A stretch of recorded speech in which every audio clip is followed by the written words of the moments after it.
అతని చేత ఎదురెత్తులు వేశాడు అనమాట ఇక్కడ. అది ఇక్కడ జరిగినటువంటిది డిఫరెంట్ గేమ్. కానీ చివరి నిమిషంలో పారిపోయే ప్రయత్నం చేశారా? పారిపోయేటట్టయితే గనక కొలంబోకి ఎందుకు వెళ్ళాలా? కొలంబోకి వెళ్ళి ఏం చేస్తాడు అక్కడ?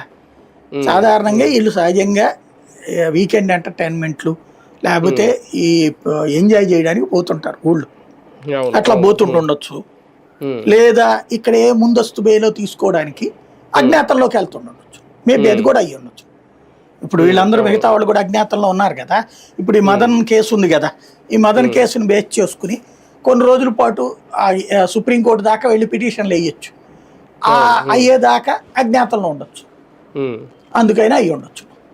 అంటే చివరి నిమిషం వరకు ముందస్తు బెయిల్కి వెళ్ళకపోవడానికి కారణం ఏంటి సార్? అంటే మన దాకా రాదు అనుకున్నారా ఏంటి చెవిరెడ్డి భాస్కర్? అట్లేం లేదు, దాంట్లో ముందస్తు బెయిల్ దీంట్లో ఒక మొన్న మిథున్ రెడ్డి కథలాగానే నడుస్తుంది.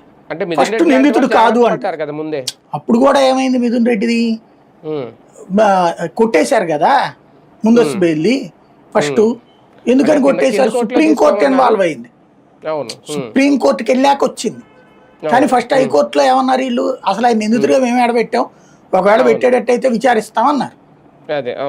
విచారించిన తర్వాత అరెస్ట్ చేయడానికి వీల్లేదని ఇవ్వమంటే అట్టట్లు ఇస్తామంది కోర్టు. అప్పుడు ఆ తర్వాత ఆయన సుప్రీంకోర్టుకి వెళ్ళి ఇట్లాగ నేను పార్లమెంటు సమావేశాలు కూడా ఇవి కూడా ఉన్నాయి అనేటప్పటికి అప్పుడు అరెస్ట్ చేయొద్దని స్టే